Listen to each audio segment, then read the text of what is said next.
तो एक गीता श्रीमद् भगवद गीता महाभारत का अंग है। कौन सा है? महाभारत के भीष्म पर्व में आती है। तो भीष्म पर्व नहीं, शांति पर्व भीष्म पर्व में आती है।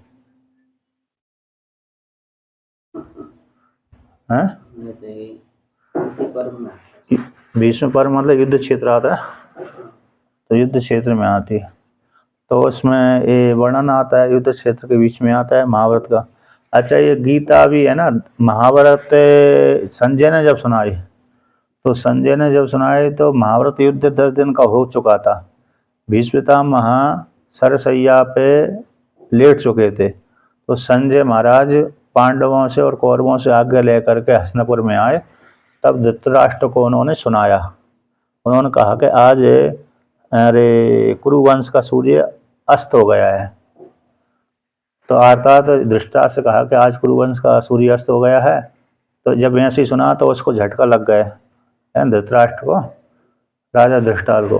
तो उन्होंने कहा अब तो मेरे पुत्रों की हार निश्चित है, क्योंकि भीष्म पितामह मर गए, जो एक मृत्यु वाले थे, सरसैया पर सो गए।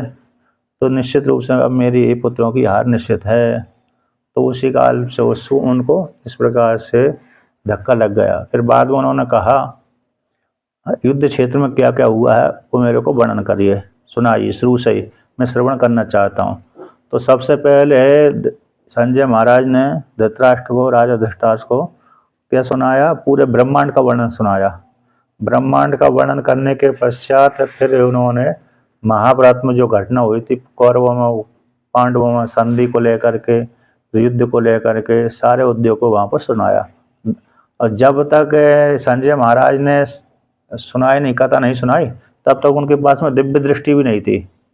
जो दिव्य दृष्टि व्यास भगवान ने दी थी उनको, संजय को जानने के लिए, दूरदृष्टि, तो दूरदृष्टि उनको उस काल तक प्राप्त हुई नहीं है जब तक उन्होंने संजय ने धृतराष्ट्र को नहीं सुनाई।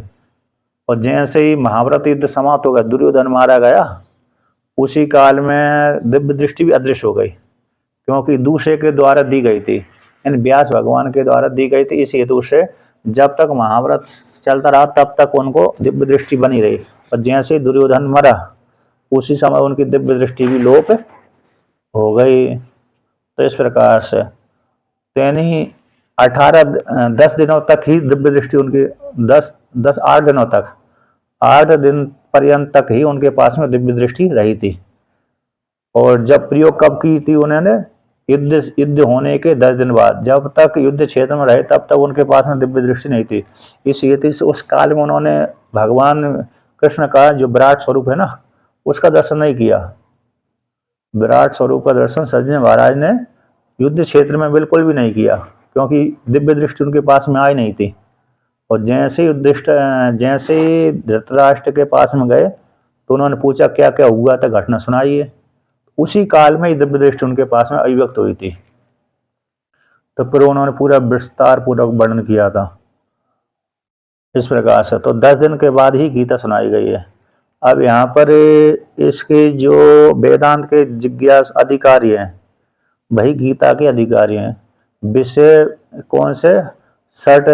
कौन होते हैं? साधन चतुष्टय संपन्न और अनुबंध चतुष्टय। अनुबंध चतुष्टय और साधन चतुष्टय। साधन चतुष्टय कौन हो गए? विवेक, वैराग्य, षट संपत्ति, मोक्षत्व। तो विवेक का लक्षण है यह मूत्र फल भोग विरागा, यह मूत्र फल भोग विरागा। यह अस्मिन लोक है, इस लोक में, अमूत्र यानी परलोक है, परस्मिन लोक है, इस लोक में और परलोक में विषयों की आकांक्षा न होना। जैसे वर्तमान काल के भोगों की इच्छा नहीं होती व्यक्ति को, किंतु मर करके परलोक में जाकर कहता है मैं परलोक में जाकर सुख भोगूंगा। इस प्रकार से तो परलोक के लिए सुख की इच्छा होती है। यह लोक की सुख की इच्छा नहीं होती, परलोक की भोगों की इच्छा होती है। तो परलोक संबंधी कर्म करता है व्यक्ति, तो इसलिए यह लोक के भोगों से भी उसका वैराग हो गया और परलोक संबंधी भोगों से भी वैराग हो गया। तो यह और अमूत्र फल भोग विराग, दोनों प्रकार, दोनों लोगों के विषय में फल के भोग की इच्छा न होना विवेक है। यह मूत्र फल भोग वैराग हो गया। वैराग हो गया ना, ये वैराग का लक्षण, यह मूत्र फल भोग वैराग। और नित्य नित्य वस्तु विवेका, नित्य विवेक का लक्षण है नित्य नित्य वस्तु विवेका। यह मूत्र फल भोग वैराग, वैराग्य विवेक और षट संपत्ति, सम दम तितिक्षा उपरति श्रद्धा समाधान, इस षट संपत्ति है। तो मोक्षतम मोक्ष इच्छा, नित्य नित्य वस्तु विवेका, नित्य आत्मा है, अनित्य संसार है। नित्य कौन है? आत्मा है, हमारी आत्मा नित्य है, तीनों कालों में हमारा नाश नहीं होता। और जो जगत है वो सत्य नहीं है, उसका बाद हो जाता है। हमारा शरीर कैसा? मिथ्या है। तो इस प्रकार से तो नित्य और अनित्य वस्तु का विवेक हो जाना ही ज्ञान होना विवेक कहलाता। तो विवेक, वैराग, षट संपत्ति और मोक्षतम, ये साधन चतुष्ट हो गए। अब अनुबंध चतुष्ट किसको कहते हैं? तो अनुबंध चतुष्ट हो गया, अरे कौन? विषय प्रयोजन संबंध अधिकारी।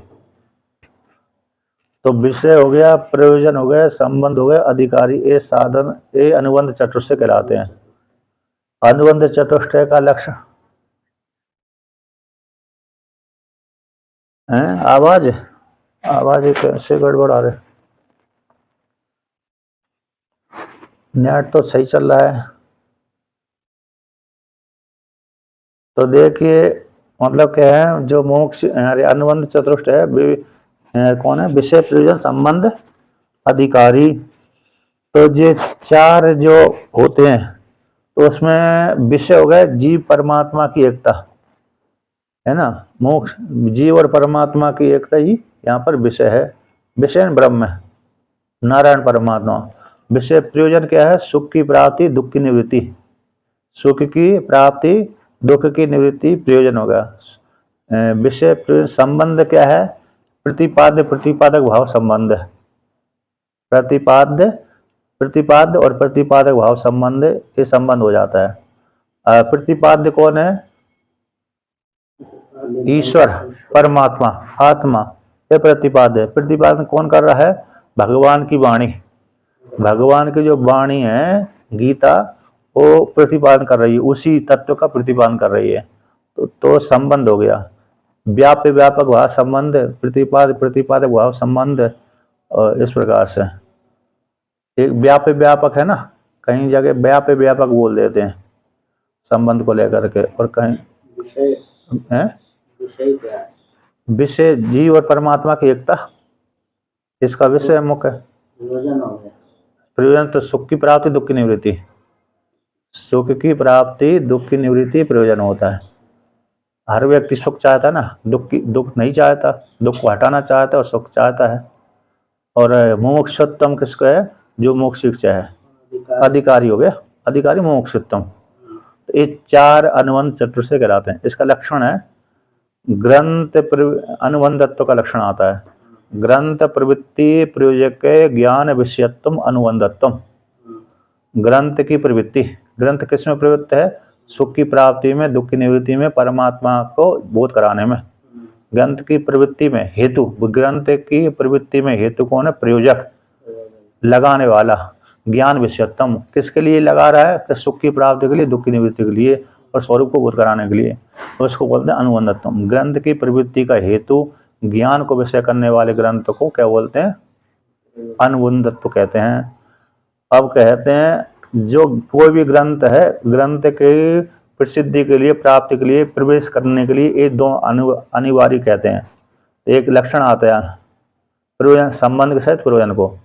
सिद्धार्थम सिद्ध संबंधम श्रोतुम श्रोता प्रवर्तते, ग्रंथ आदौ तेन वक्तव्य संबंध स प्रयोजन। सिद्धार्थम, सिद्धार्थ कौन है? परमात्मा है, जिसमें प्रतिपादन के सिद्धार्थम, सिद्ध संबंध है, जीवात्मा परमात्मा के साथ संबंध है। ऐसे संबंध को, सिद्ध अर्थ को, सिद्ध विषय को, सिद्ध संबंध को सुनने के लिए श्रोता उस ग्रंथ में प्रवृत्त होता है, प्रवृत्त होता है। इसी हेतु उस ग्रंथ के आदि में तेन वक्तव्यम, क्या कहना चाहिए? सिद्ध अर्थ को, सिद्ध संबंध को कहना चाहिए। किसके साथ? संबंध सा प्रयोजन, प्रयोजन के साथ संबंध को कहना चाहिए। प्रयोजन के साथ संबंध को वर्णन करना चाहिए। तो प्रयोजन कौन हो गया? सुख की प्राप्ति, दुख की निवृत्ति। और संबंध क्या हो गया, प्रतिपाद्य प्रतिपादक भाव। जिस ग्रंथ को हम अध्ययन करने जा रहे हैं उसमें क्या विषय है, किसका प्रतिपादन कर रहा है, ऐसे नहीं बेकार की चीजों का ही प्रतिपादन कर रहा हो, है क्या नहीं। अब बेकार की प्रवृत्ति का प्रतिपादन कर रहा है तो उसको पढ़ने से कोई जरूरत नहीं रहती। इसलिए तो पहले से ही उसका वो संबंध बतला देना चाहिए कि इससे श्रोता उसमें प्रवृत्त हो जाए। तो इस प्रकार से यहाँ पर वर्णन किया। अब ये लक्षण आता है उसमें, यहाँ पर भी दिया है, यहाँ पर बीच में टीका में आता है, टीका में ये दो प्रसिद्ध हैं। अब यहाँ पर भगवान भास्कर है, ऐसे कोई भी ग्रंथ आरंभ करते हैं, कोई भी शुभ कार्य करते हैं तो उस मंगलाचरण करते हैं। क्या करते हैं, मंगलाचरण है। मतलब जीव ब्रह्म की एकता इसका विषय है। गीता का और उपनिषदों का ब्रह्म सूत्र का एक ही है। साधन चतुष्ट संपन्न अधिकारी है वो इस ग्रंथ का अधिकारी हो जाता है, विशेष होता है। और विषय होगा जीव ब्रह्म की एकता, ब्रह्म जीव ब्रह्म की विषय एकता, जीव ब्रह्म की एकता ही यहाँ पर विषय है। प्रयोजन है सुख की प्राप्ति दुख की निवृत्ति, ये प्रयोजन है। और प्रतिपाद्य प्रतिपादक भाव संबंध है। प्रतिपाद्य ब्रह्म है, प्रतिपादन करने वाला ग्रंथ गीता हो गई। और अधिकारी कौन हो गया, मोक्षत्व, जो मोक्ष को इच्छा वही इसका अधिकारी है। तो जो भी हो गया, अथवा जो जिसको मोक्ष की इच्छा नहीं है वो भी इसको पढ़ने से बाद में धीरे धीरे पढ़ते पढ़ते अधिकारी बन जाता है। करत करत अभ्यास जड़मति होई सुजान, है ना। तो अभ्यास कर पढ़ते पढ़ते पढ़ते उसको अर्थों के सहित सुनते सुनते सुनते मोक्ष की इच्छा हो जाती है, इस प्रकार से। और विशेष करके जो पहले से वैराग से युक्त है, विवेक वैराग से संपन्न है, तो उसको शीघ्र लाभ हो जाता है।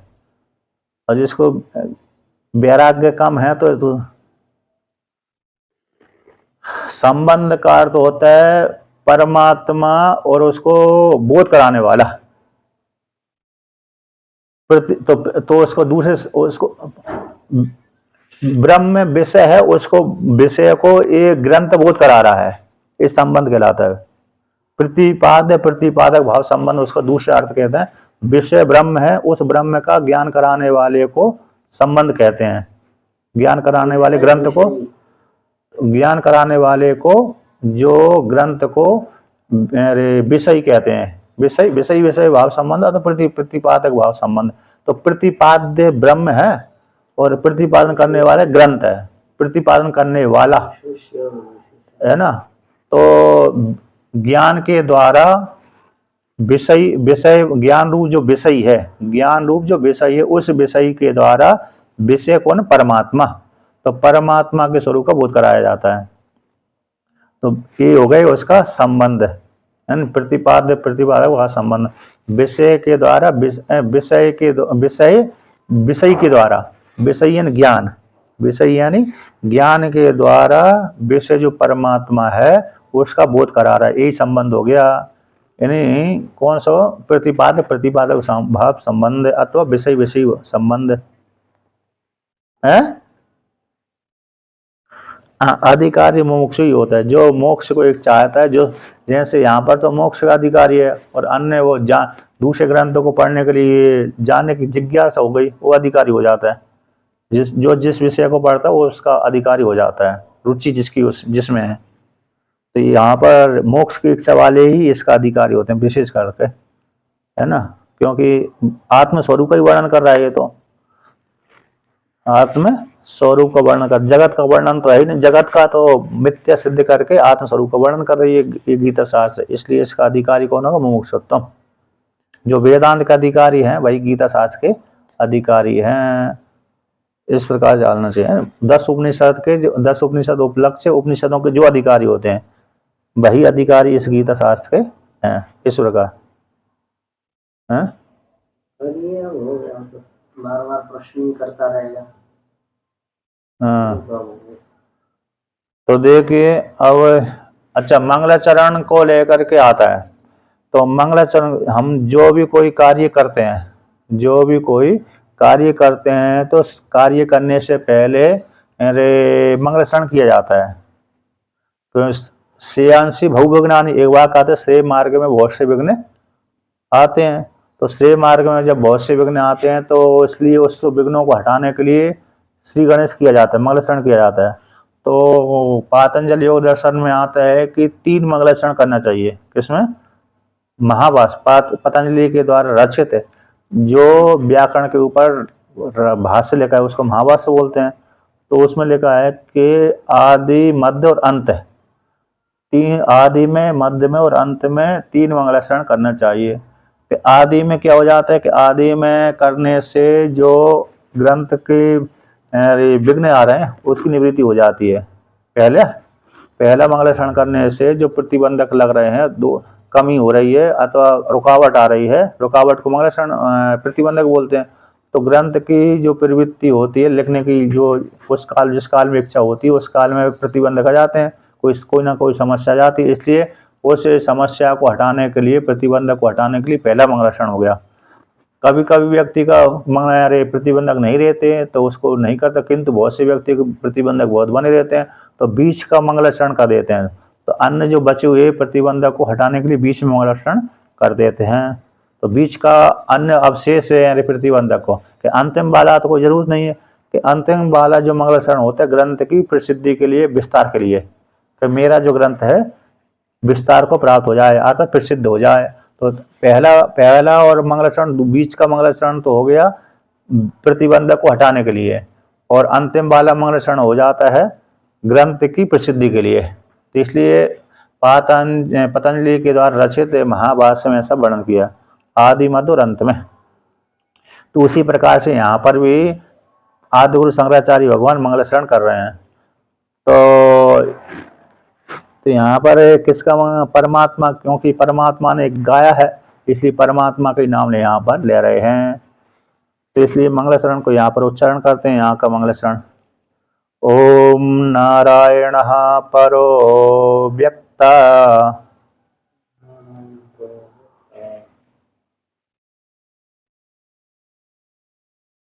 दंडमव्यक्त संभवम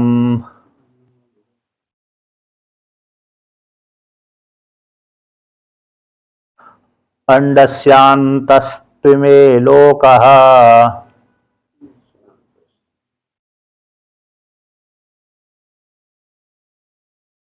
सप्तद्वीपा च मेदिनी।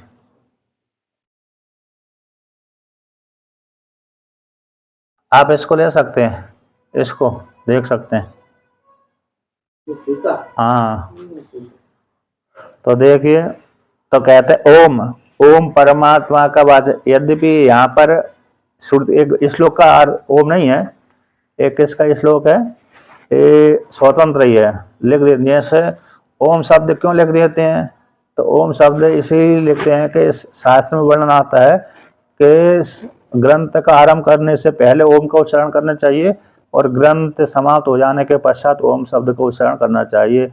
कोई भी कार्य करने से पहले ओम का उच्चारण करने से वो कार्य फलीभूत हो जाता है और अंत में करने से वो फल, आपको फल की प्राप्ति हो जाती है।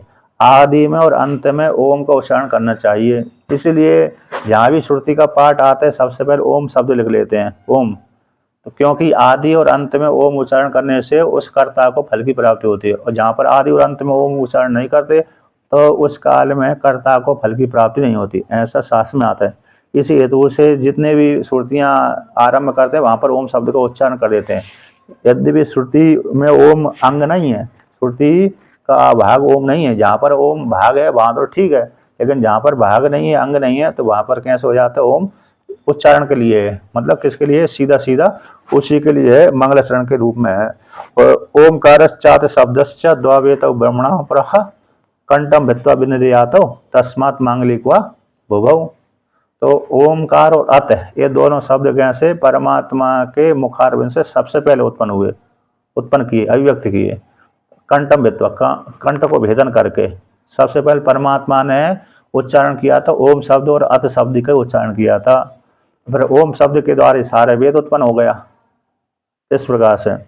तो इसलिए ओम शब्द और अत शब्द किसके वाचक है? मंगलाचरण के वाचक हैं। और परमात्मा का स्वरूप भी है, ये ओम शब्द परमात्मा का स्वरूप भी है और परमात्मा की प्राप्ति का साधन भी है। समस्तम शिव महिमन में बाकात है, समस्तम व्यस्तम त्वाम गृणाति शरणदा ओमिति पदम। समष्टि रूप से और व्यष्टि रूप से ये ओम शब्द है, आप शिव रूप परमात्मा को ही ग्रहण करता है, बोध कराता है। समष्टि रूप से व्यापक ब्रह्म के रूप में, व्यष्टि रूप से अरे ब्रह्मा विष्णु महेश के रूप में। व्यष्टि रूप परमात्मा का कौन सा रूप हो गया? ब्रह्मा विष्णु महेश। अकार उकार मकार, अकार ब्रह्मा, उकार विष्णु और मकार रुद्र। और ये व्यष्टि रूप हो गए अलग अलग। और समष्टि रूप में परब्रह्म परमात्मा आ गया। और कठोपनिषद में एतदालम्बनम श्रेष्ठम एतदालम्बनम परम एतदालम्बनम ज्ञाता ब्रह्मलोके महीयते, तो ये ओमकार का वहाँ पर वर्णन किया। और कठोपनिषद में सर्वे वेदा एतपदम अमनंति ब्रह्मचर्य एच्च वदंती, इस वाक्य के द्वारा तथ्य पदम संग्रहण बक्ष्यामि, ऐसा बोल करके नचिकेता को यमराज जी ने कहा ओमिति एतत् पदम, जिस तत्व को तुम जानना चाहते हो वो तत्व कैसा? ओमिति एतत् पदम, ओम ऐसा बोल दिया, ओम इति एतत् है, इस प्रकार से बोल दिया है। तो ओम ही परमात्मा है, ऐसा वहाँ पर वर्णन किया था। इसलिए ये ओम शब्द यहाँ पर इस प्रकार से ओम का ये अर्थ हुआ सामान्य। मतलब यद्यपि श्लोक का अंग नहीं है, फिर भी ओम का उच्चारण करना चाहिए। अब कहते हैं नारायण। नारायण, नारायण परमात्मा, विष्णु कौन है? परमात्मा है, विष्णु है।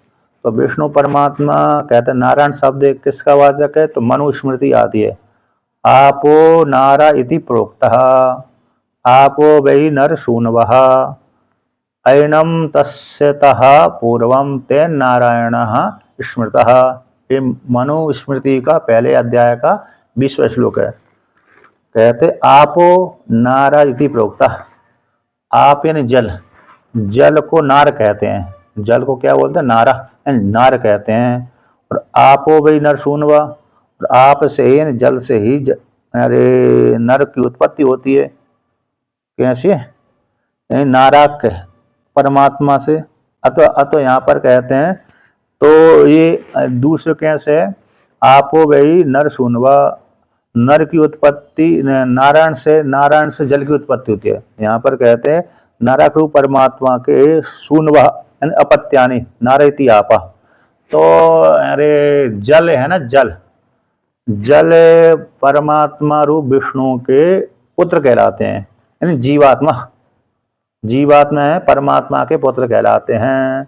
तो आपो वही नर सूनवा, किसके? आपो वही नर सूनवा, किसके नर सून पुत्र है? नर के नर जो सूनवा है जीवात्मा है, जीवात्मा रूप जो आप है, जल है, जीवात्मा रूप जो जल है वह उस परमात्मा का पुत्र कहलाते, संतान कहलाते हैं। और जल भी उसे परमात्मा से उत्पन्न हुआ है। आपने शिव पुराण पढ़ा होगा, तो शिव पुराण में जब परमात्मा ने सृष्टि करी, ईश शिव ने, तो उस काल में भगवान विष्णु को उत्पन्न किया। तो उत्पन्न करने के पश्चात उनसे भगवान विष्णु से शिव जी ने कहा कि हे विष्णु तुम तपस्या करो। तो तपस्या करते करते करते बहुत काल व्यतीत हो गया, तो उसको थक गए। थकते समय उनके शरीर, उसी तपस्या काल से उनके शरीर से इतना तेज निकला कि शरीर से पसीना निकलने लगा। तो पसीना निकलते निकलते ऐसा पसीना निकला कि अरे बहुत जल, जैसे मोटी मोटी हाथी जैसा अरे सूंड में पानी भर करके फेंकता है ना, उसी प्रकार से उनके शरीर से इतना पसीना निकला कि पूरा ब्रह्मांड पसीना से, उनके पसीना रूप जल से भरा गया। फिर थक गए थे तपस्या करते करते, उसी जल के ऊपर वो शयन किया था उन्होंने। किसके ऊपर? जल के ऊपर शयन किया था। ये शिव पुराण की घटना आती है, शिव पुराण में आता है। तो इसलिए नर और नारायण जल के ऊपर, नार यानी जल, जल के ऊपर शयन करने वाले। आयन यानी आश्रय, आयन का अर्थ होता है आश्रय। आश्रय मतलब जल ही जिनका आश्रय है, अर्थात जल के ऊपर शयन करने वाले को नारायण कहते हैं। अतः नर जो नारायण कौन है?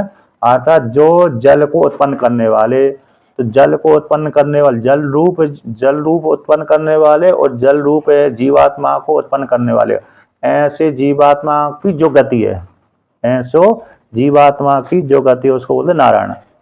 कौन? जीवात्मा की गति कौन है? नारायण ही परमात्मा है। अयनम तस्यता कहते हैं इस प्रकार से कि जो अरे जल रूप पुत्र हैं, जल रूप संतान है, तो कैसे है? उस परमात्मा की संतान है। किसकी संतान है? नारायण की संतान है, जो अव्यक्त कहलाता है। यानी कौन है? परमात्मा है। और परमात्मा, ये परमात्मा कौन है? परमात्मा है कौन? अव्यक्त यानी पर है। और कहते हैं अव्यक्तात् पर, अव्यक्त से पर है। कैसे है? अव्यक्त से पर है। अव्यक्त शब्द ऐसे यहाँ पर ये है ना, हाँ टीका में आता है ऐनम तस्य, ऐनम तस्य ऐनम यानी आश्रय अधिष्ठान, तस्य किसका है? ओ नारायण रूप परमात्मा, तस् उस परमात्मा का ये आश्रय है। अर्थात यहाँ पर जीवात्मा के आश्रय और जल भी उसका आश्रय, जल में शयन करते इसलिए आप वो आश्रय कहलाते हो, जीवात्मा को ये अधिष्ठान है परमात्मा। तब आप तेन इसी हेतु से उन सारे जीवात्माओं को आश्रय हो जाने से और उस जल के ऊपर शयन करने से, जल में सृष्टि से पहले, ये जो जितना भी सृष्टि है उससे पहले ये संपूर्ण जगत को उत्पन्न करने वाला परमात्मा है। वो उस परमात्मा रूप जल से, परमात्मा से जल की उत्पत्ति हुई, तो भाई उसी जल में शयन करने के कारण ये नारायण कहलाता है। क्या कहलाता है? नारायण कहलाता है। पूर्वम तेन नारायण स्मृता, तो इस सृष्टि जल की उत्पत्ति करने वाला होने से वह सारे जलों का, जल रूप जीवों का वह आश्रय होने से वह नारायण कहलाता है। दूसरा, और जल में शयन करता है, जल के ऊपर शयन करने से नारायण कहलाता है ना। जल के ऊपर शयन करने से नारायण कहलाता है इस प्रकार से। और सबसे पहले सृष्टि उसी से उत्पन्न हुई, परमात्मा से, इसी हेतु नारायण कहलाता। जल में शयन करने से नारायण कहलाता है और जीवात्मा रूप जो जल है उसकी गति भाई नारायण है, इसी हेतु नारायण कहलाता है। ऐसा जो नारायण परमात्मा, पर ब्रह्म परमात्मा है, पर है। पर कैसे? कहाँ पर आए? अक्षरात् परतः परः। ये मुंडक उपनिषद की श्रुति है। कौन सी श्रुति है? मुंडक उपनिषद की श्रुति है कि अक्षरात् परतः परः, ये परमात्मा अक्षर से पर है। अक्षरात्, अक्षर जो माया उपाधि वाला अक्षर ईश्वर है, अक्षरात् परतः। अंतर्यामी शब्द है, अंतर्यामी शब्द अक्षर ब्रह्म कहलाता है। कौन कहलाता है? अक्षर ब्रह्म अंतर्यामी। उससे भी ये निर्गुण निराकार परमात्मा पर है, इसलिए नारायण कैसा पर है? निर्गुण निराकार परमात्मा है। ऐसे जो परमात्मा, उसने जब माया को स्वीकार कर लिया तो अव्यक्त संज्ञा हो गई, माया सम्मिलित ईश्वर अंतर्यामी। इसकी उपनिषदों में क्या बोलते हैं? अंतर्यामी ईश्वर सर्वज्ञ संज्ञा हो जाती है, माया सम्मिलित है। ये ऐसे जो अव्यक्त है, उस अव्यक्त से यहाँ पर टीका माया अव्यक्तम अव्यक्तम अव्याकृतम माया इति अनर्थांतरम तस्मात् परो व्यतिरिक्त तेन असंसृष्टो अयम परः अक्षरात् परतः परः इति श्रुतिगृहीतम। तो इस प्रकार से तो यहाँ पर वर्णन करते हैं। तो कौन हो गया? जो अव्यक्त परमात्मा है। कौन से? अव्यक्त है, मतलब अव्यक्त ही अव्याकृत है, माया सम्मिलित ईश्वर। कौन से? माया को स्वीकार कर लेने से उसकी ईश्वर संज्ञा हो जाती है। माया उससे भिन्न नहीं है, अर्थांतर नहीं है।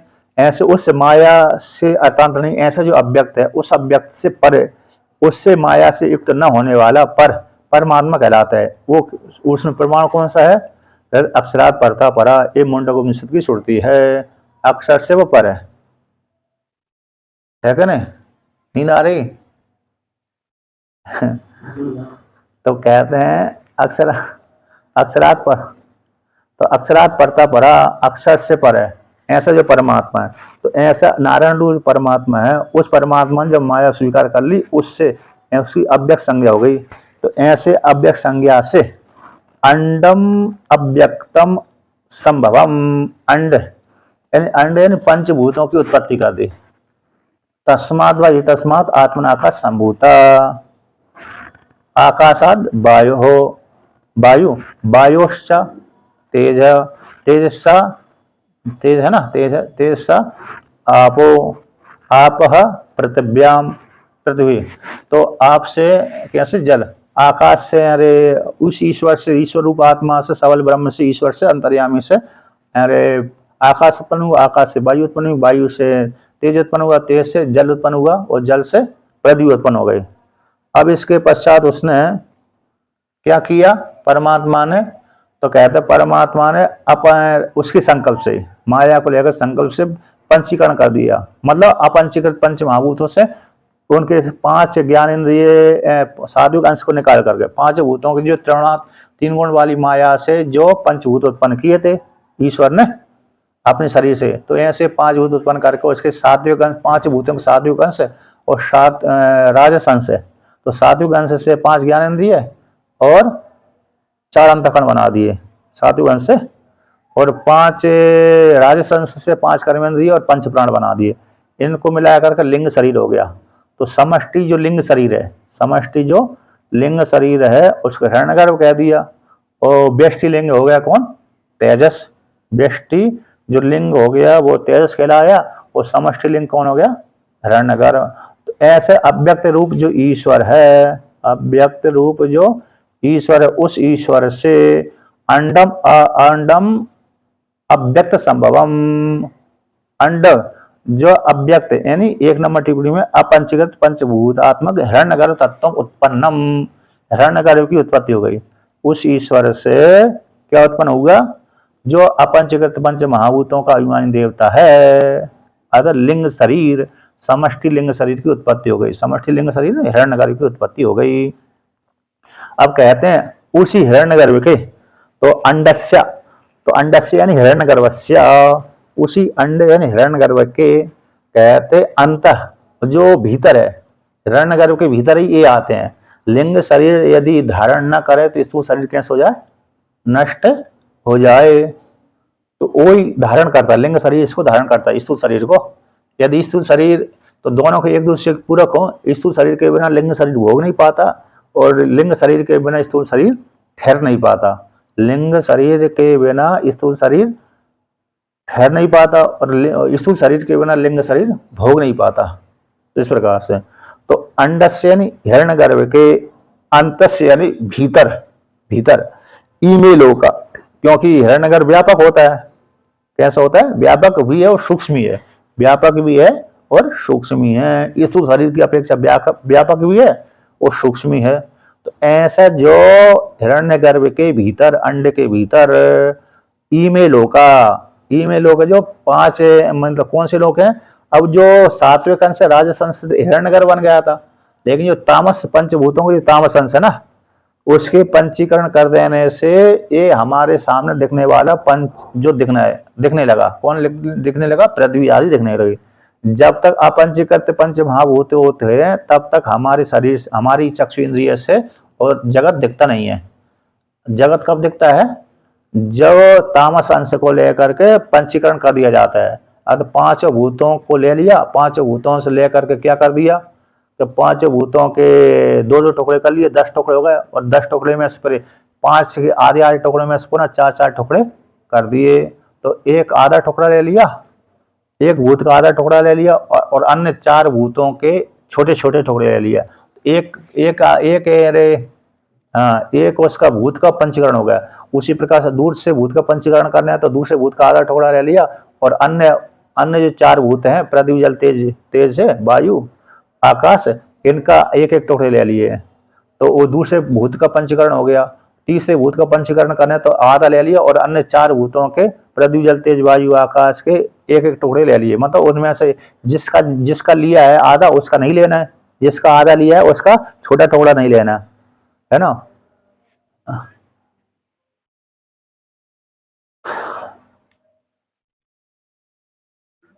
हाँ, तो मतलब ये हो गया।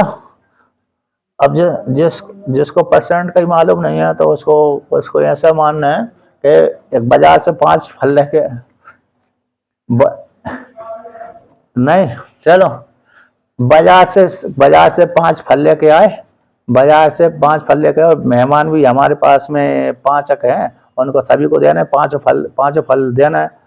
तो उसमें से 5 फल के 2-2 टुकड़े कर दिए, 10 हो गए, और 10 में से पुनः 5 के पुनः आधे आधे और टुकड़े कर दिए, 4-4। तो एक ज्यादा फल दे दिया, और 4 टुकड़े अन्य के 5 चारों भूतों के और एक एक टुकड़े दे दिए। तो एक ही प्लेट में, कटोरी में कितने हो गए?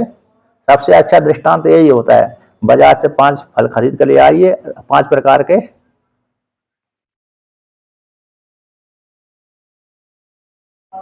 चलो वो हाँ निश्चित, और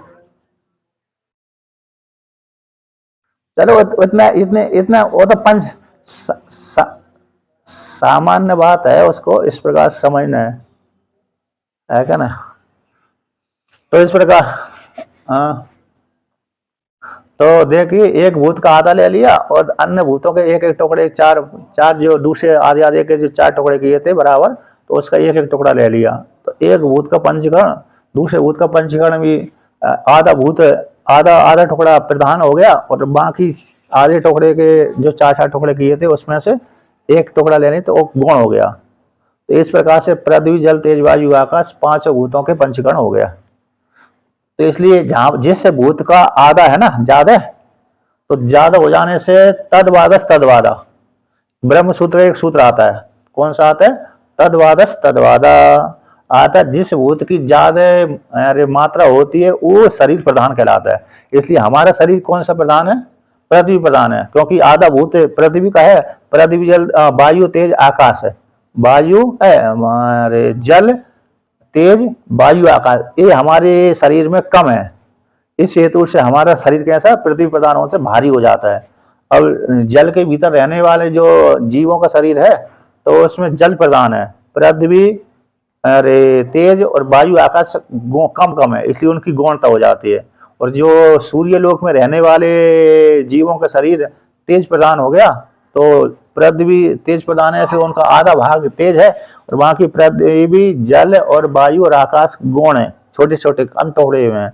उसी प्रकार से अरे वायु वाले शरीर में, वायु लोक में, हिरण्यगर लोक में, वायु लोक में रहने वाले शरीरों को उस प्रकार है। और वायु और आकाश के अरे आधे आधे टुकड़े हो जाते हैं और अन्य पृथ्वी जल तेज के कम कम मतलब कितने होते हैं? गौण होते हैं। इसलिए तदवादस तदवादा, जिसकी प्रधानता है उसी की महिमा, उसी का ही नाम लिया जाता है।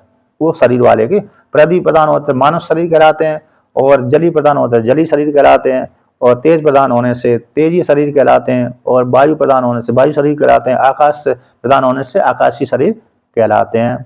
तो ऐसा तो कहते हैं हिरण्यगर्भ के भीतर ईमे जो लोक है पंचीकृत पंचीकृत भूत संज्ञात रूप विराटात्मक, जो पंचीकृत है भूत संज्ञात भूत समुदाय जो विराट स्वरूपात्मक है, ईमे लोक, ये लोक उत्पन्न हुए। तो कहते हैं वो कौन से लोग कहलाते हैं? यहाँ पर सप्तदीपा च मेदिनी, सात दीप वाली ये मेदिनी उत्पन्न की है। किसने? उसी परमात्मा का ही हिरण्यगर्भ के ही ये अंग विशेष है, अतः संपूर्ण जगत को व्याप्त करके रहता है। तो सात मेदिनी उपलक्ष्य है तो पूरा विराट का शरीर है।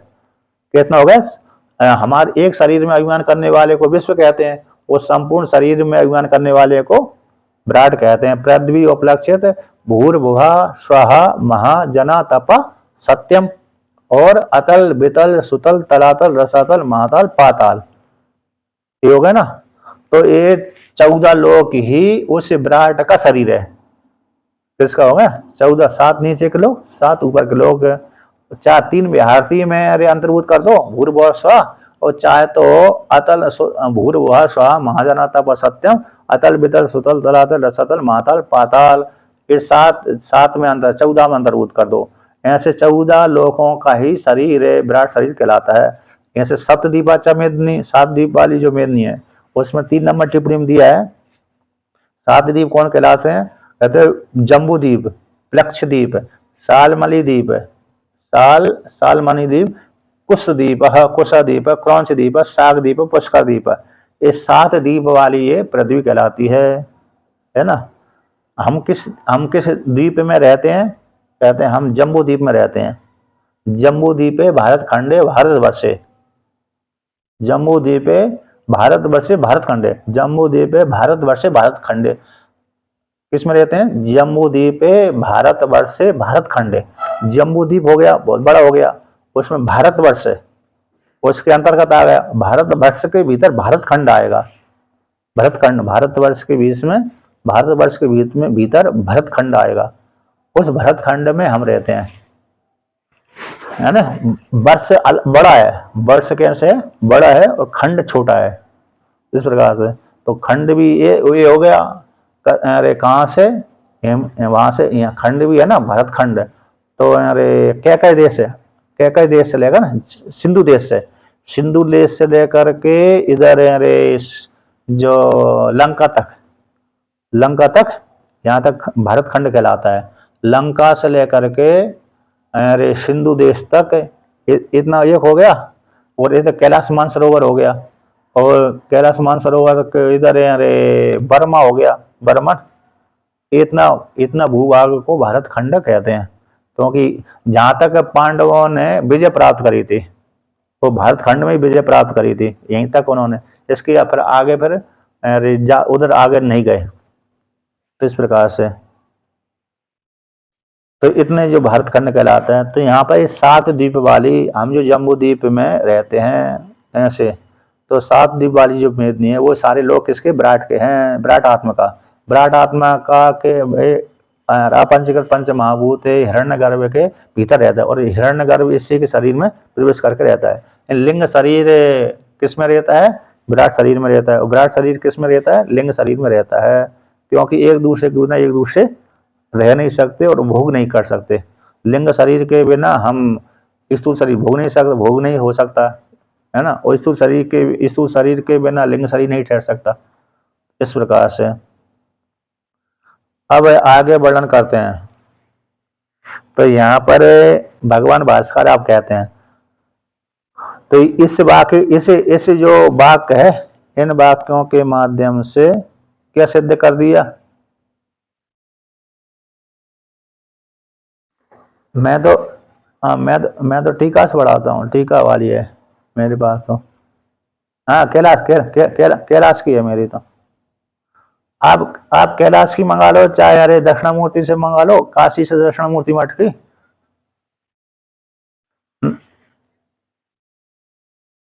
नहीं नहीं नहीं, मैं ये बोल रहा हूँ काशी से 2 प्रेस हैं काशी में। एक तो चौकम्बा है, चौकम्बा वाला भेज देगा, चौकम्बा वाला। नहीं वो सब दोनों किसी किसी में ही, अरे किसी में ही भेज दो तो वो भेज देता है, एक ही है ना सारे। चौकम्बा में जब बोल देंगे तो वो पुस्तक भेज देता है, टीका वाली गीता। चाहे एक में भेज दो चाहे 2 में भेज दो, वो सभी के पास में रहती है, सभी बेचते, सारे भाई है ना वो, तो आपस में भेजते हैं, उस दुकान से ले लेते, खरीद लेते हैं। और चाहे तो दक्षिणामूर्ति मठ की ले लो पुस्तक, उसमें टीका है। और और प्रस्तांतरी तो बिना टीका की तो खुलती भी नहीं है, इसलिए टीका अनिवार्य होती है। और हम तो पैसे भी टीका वाली पढ़ाते हैं, टीका से ही, क्योंकि शंका तो टीका से ही उठेगी। शंका जो भी होगा, शंका समाधान, समाधान भाष्य है, इसलिए समाधान तो हाँ संस्कृत वाली है। तो जो व्याख्यान तो हम कर ही रहे, गीता प्रेस की हिंदी देख लिया, गीता प्रेस की पुस्तक रख लिया साथ में, वो हिंदी हो गई। और संस्कृत उसमें दक्षिणामूर्ति की हो गई या तो चौकम्बा की हो गई, और ऋषिकेश कैलाश की यदि मिल गई तो और अच्छी है, उसमें हिंदी और संस्कृत दोनों ही है। तो हिंदी की मतलब हिंदी हिंदी है तो गीता प्रेस की है ही है हिंदी, वो तो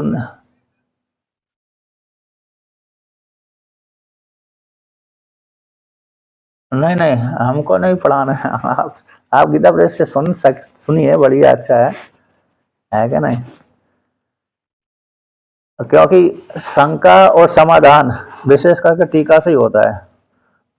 यार तो फिर इतनी बुद्धि तीव्र हो कि वो भाष को सुनकर, भाष को पंक्ति दे करके शंका बन जाए, तब तो बात अलग है, तब तो टीका की जरूरत नहीं है। टीका की जरूरत इसलिए पड़ती है क्योंकि है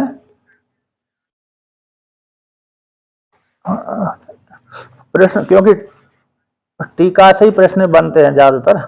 ऐसे तो भाष्य से प्रश्न बन जाते हैं, कभी कभी नहीं भी बनते हैं, कभी कभी भाष्य से प्रश्न नहीं बनते, समझ में नहीं आती, वृत्ति जाती नहीं है, और टीका में फिर वो टीकाकार लिख कर रख दिया, प्रश्न बना कर रख दिया। क्योंकि भाष्य तो मात्र उत्तर है, समाधान है। तो देखिए अब आगे क्या, शंका ना करे तो सीधा सीधा हो गया, और क्या सीधा सीधा उसमें क्या है। तो आगे कहते हैं, अब आगे तो देखो भाष्य, भगवान भास्कर भाष्य कहते हैं कि स भगवान सृष्ट्वा इदं जगत तस्य च स्थितिं चिकुषुर मरीच्यादीन अग्रे सृष्ट्वा प्रजापतीन् प्रवृत्ति लक्षणं धर्मं ग्रहायामास वेदोक्तम। नहीं,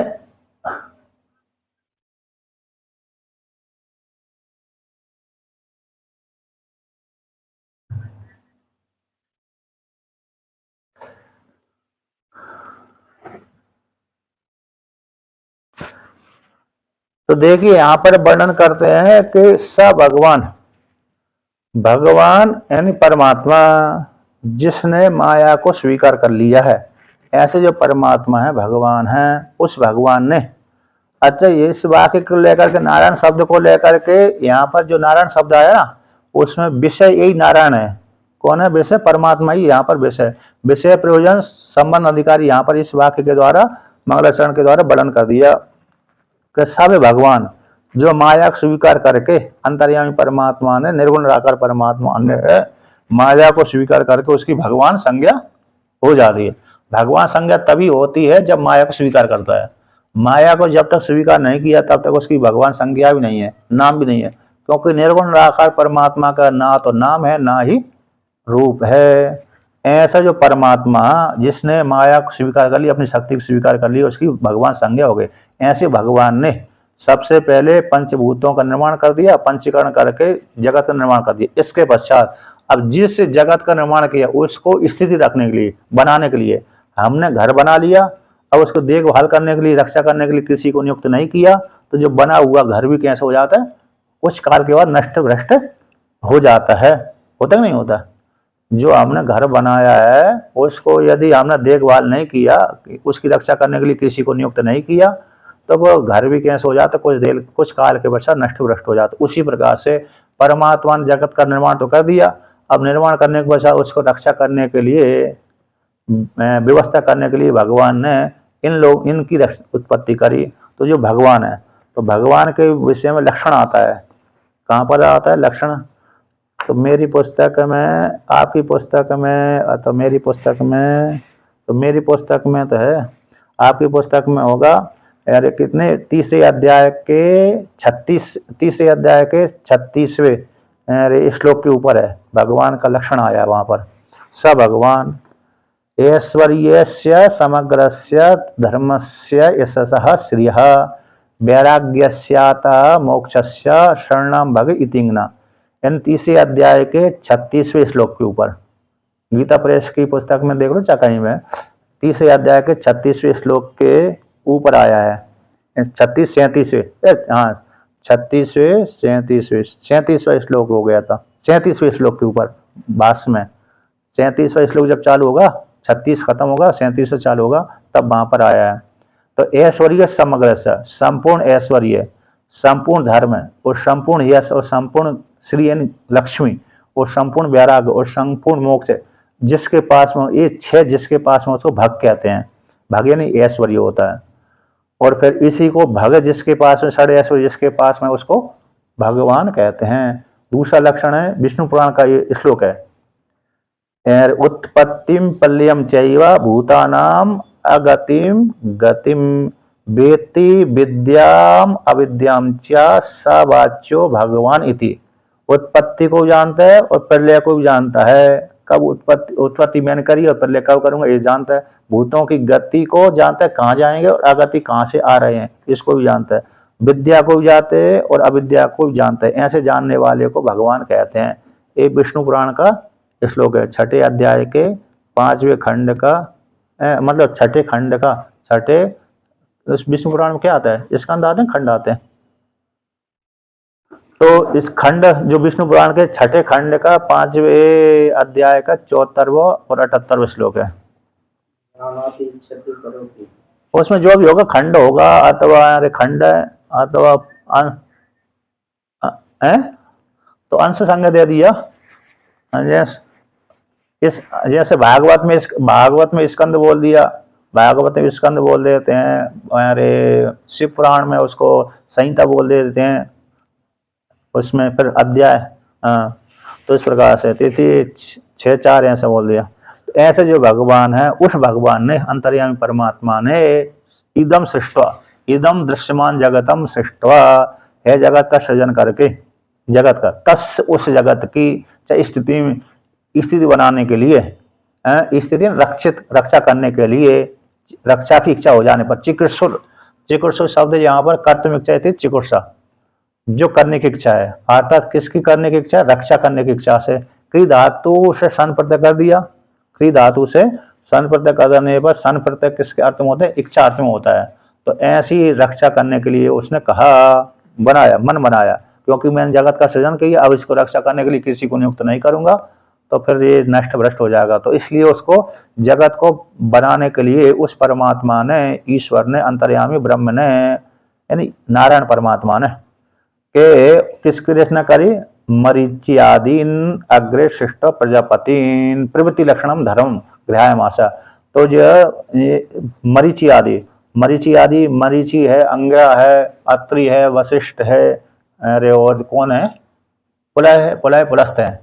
ये सबसे पहले ब्रह्मा जी के द्वारा उत्पन्न हुए थे। जो 6-7 सप्तऋषि, विश्वामित्र, भरद्वाज मुनि, गौतम मुनि, गौतम मुनि तो पहले गई है, ये ब्रह्मा जी की मानसपुत्री कहलाते हैं। विश्वामित्र और भरद्वाज मुनि ये बाद में पैदा होते हैं, बाद के सप्तऋषि कहलाते हैं। ऊपर के कुछ हट जाते हैं, 2 हट जाते हैं, ये जुड़ जाते हैं। तो ये सप्तऋषियों को जो कैसे प्रवृत्ति लक्षण वाले धर्म को आता इनको उत्पन्न किया, शिष्ट सबसे जगत का सृजन करके सबसे पहले इनको प्रजापतियों को उत्पन्न किया, जो प्रजा के पति हैं। अतः इनसे ही वंश परंपरा आगे चली हुई, इन सप्तऋषियों से ही वंश परंपरा कैसे चली, आगे चली हुई है। तो प्रवृत्ति लक्षण धर्म को इनको उत्पन्न करके प्रवृत्ति लक्षण धर्म को ग्राह्य मासा ग्रहण किया, यानी उपदेश किया वेद के द्वारा, वेद उत्तम। तो वेद वेद वेदसेन जो प्रवृत्ति लक्षण धर्म है वेद के द्वारा कहा गया है कर्मकांड। तो कर्मकांड भाग का इनको उत्पन्न करके कर्मकांड भाग का इनको उपदेश कर दिया।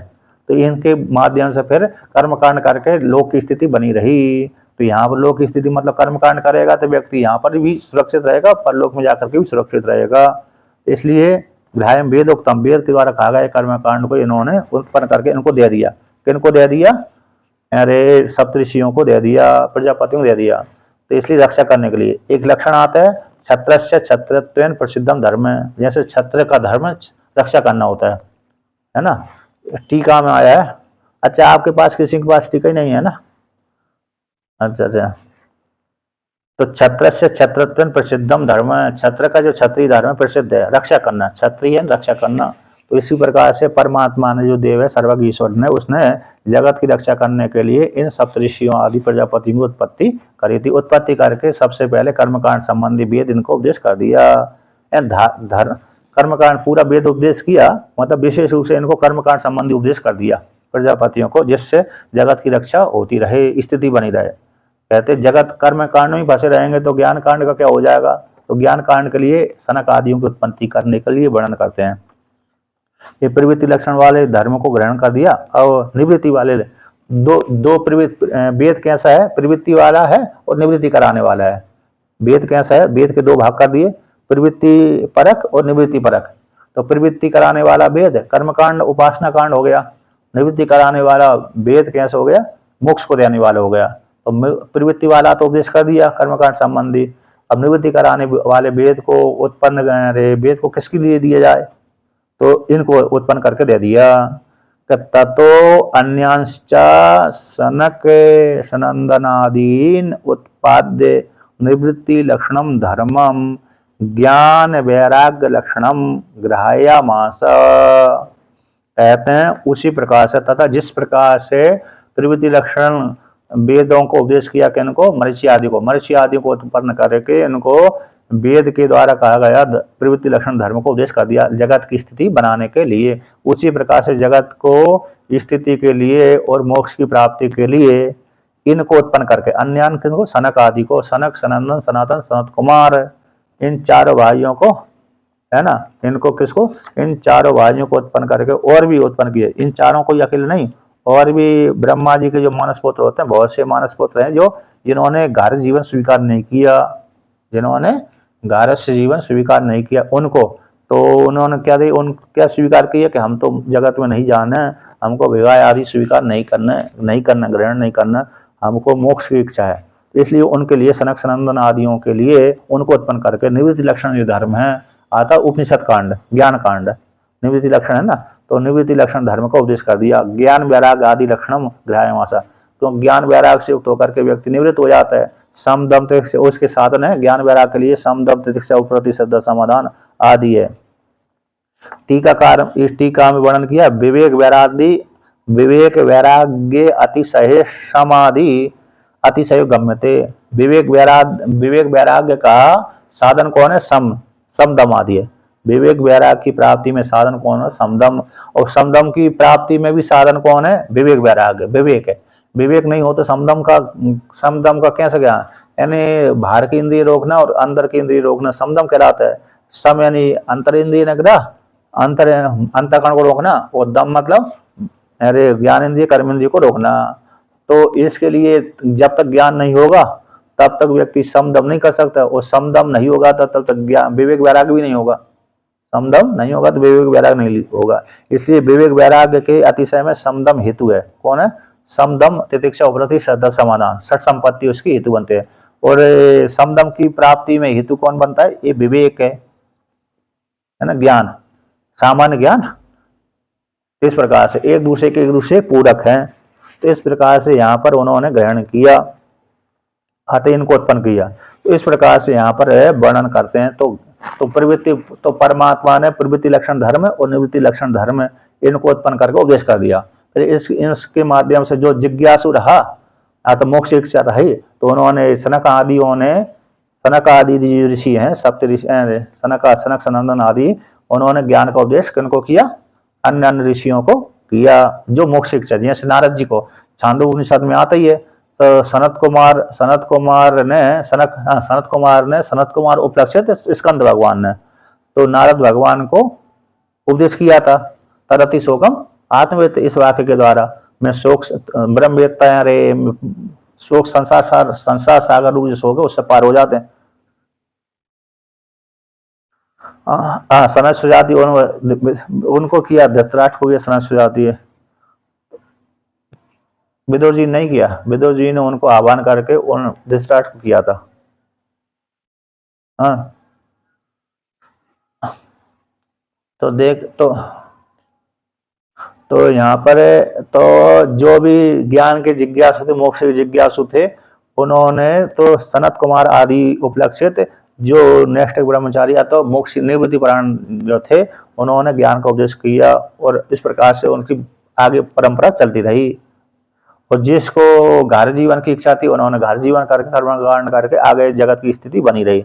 इस प्रकार से वैदिक धर्म दो प्रकार के भागों में बांट दिया, प्रवृत्ति लक्षण वाला वेद धर्म और निवृत्ति लक्षण वाला वेद धर्म। तो ज्ञान कांड हो गया निवृत्ति लक्षण वाला वेद है, और कर्म कांड कैसे हो गया? प्रवृत्ति लक्षण वाला वेद है। इस प्रकार से अब यहाँ पर वर्णन करते हैं। यहाँ पर शंका होती है कि धर्म तो भाई बहुत है, कैसे कहते हैं? बहुधाम विवाद दर्शनाथ। तो धर्म है तो बहुत, धर्म के विषय में तो बहुत विवाद है, देखा जाता है, विवाद देखा जाता है। तो जगत की स्थिति के लिए कारणीभूत धर्मांतर भी शिष्टव्य होना चाहिए। जगत के कारणीभूत धर्मांतर का भी सृजन करना चाहिए। धर्म के विषय में बहुत विवाद है। बहुत लोग कहते हैं इसको धर्म बोलते हैं, दूसरे धर्म ऐसे नैयायिक है, बौद्ध है, जैन है ना, मीमांसक है, उत्तर मीमांसा, पूर्व मीमांसा, 6 आस्तिक 6 नास्तिक, 6 आस्तिक 6 नास्तिक। इस प्रकार से अपने अपने मत को लेकर के ये हमारा श्रेष्ठ धर्म है, ये हमारा श्रेष्ठ धर्म है। तो इसलिए धर्म के विषय में तो कहते हैं इस जगत की स्थिति के लिए उसका कारणीभूत धर्मांतर को भी श्रेष्ठ करना चाहिए, ऐसी आशंका को लेकर कहते हैं। तो भगवान कहते हैं द्विविधो ही वेदोक्तो धर्म प्रवृत्ति लक्षणों निवृत्ति लक्षणश्च। 2 प्रकार का ही वेदोक्त धर्म है। वेद के द्वारा कहा गया धर्म 2 प्रकार का ही है। वो कौन है? प्रवृत्ति लक्षण वाला धर्म और निवृत्ति लक्षण वाला धर्म है। इस प्रकार से यहाँ पर वर्णन किया। ठीक है ना, बहुत है, इससे आगे पर कल चलाते हैं।